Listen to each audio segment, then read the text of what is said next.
সম্মানিত দর্শক বন্ধুরা, আসসালামু আলাইকুম। দেশ ও প্রবাস থেকে যে যেখান থেকে বসে যেতেছেন সকলকে অনেক অনেক প্রীতি ও শুভেচ্ছা নতুন বছরের। তো এখন ২০২৫ সালের যে আমাদের এখানে জানুয়ারি মাস, বর্তমানে যে ২০২৫ সালের জানুয়ারি মাসের নতুন একটি আপডেট ভিডিও দিলাম আপনাদের সামনে।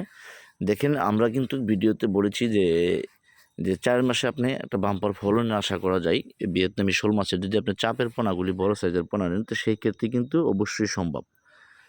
তাছাড়া আপনি যদি ছোটো পোনা কিনেন সেই ক্ষেত্রে কিন্তু ৪ মাসে আপনার মাছগুলি বাজারজাত হবে না।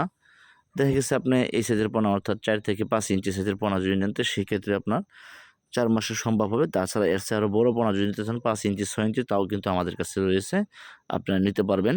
তো যদি একটু বড় সাইজের পোনা কিনেন, তো সেই ক্ষেত্রে আপনার ৪ মাসে মাছগুলি মোটামুটি ৮০০ গ্রাম ১ কেজি প্লাস হয়ে যাবে, আপনি বাজারে বিক্রি করতে পারবেন। ভিয়েতনামি শোল মাছ আপনি ১ কেজি প্লাস ওজন হলে কিন্তু একটা মোটামুটি একটা ভালো একটা মুনাফা পাবেন বাজারে।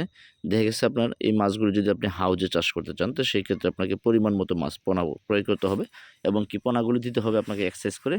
দ্বিতীয়ত হলো, হাউজে এখন শীতকালে চাষ করলে আপনাকে একটু বড় সাইজের পোনা ক্রয় করতে হবে। তাছাড়াও আপনার যদি হাউজে আপনার তাপমাত্রা যদি সংকট থাকে, তো সেই ক্ষেত্রে আপনাকে যে আমাদের বাজারে যে আপনার ২০০ ওয়াটের বাতি কিনতে পাওয়া যায়, যে বাতিগুলিতে তাপমাত্রা বেশি হয়, আপনি চারদিক দিয়ে পলিথিন দিয়ে ঘিরে ওইখানে আপনি এই বাউলটা প্রতিদিন রাত্রে জ্বালায় রাখবেন।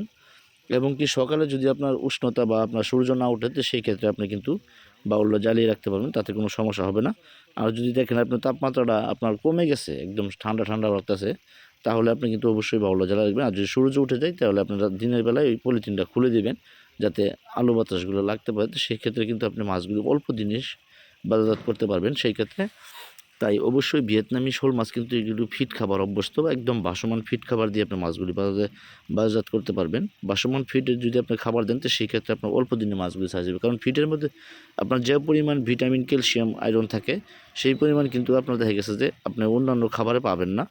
আর অনেকেই প্রশ্ন করেন যে ভাই, মাছ খাওয়ানো যাবে কিনা। দেখেন, মাছ খাওয়াইতে গেলে আপনাকে পুকুরে চাষ করতে হবে, তাহলে আপনি জেতা মাছ যদি ছাড়েন, পোনা মাছ, তাহলে সেটা দূরেই খাবে এবং কি তারা বড় হবে, কিন্তু সময়টা বেশি লাগবে। তবে যাই হোক, ইনশাআল্লাহ যদি ভিডিওটি ভালো হয়, চ্যানেলটি সাবস্ক্রাইব করবেন এবং কি মাছগুলো সংগ্রহ করবেন।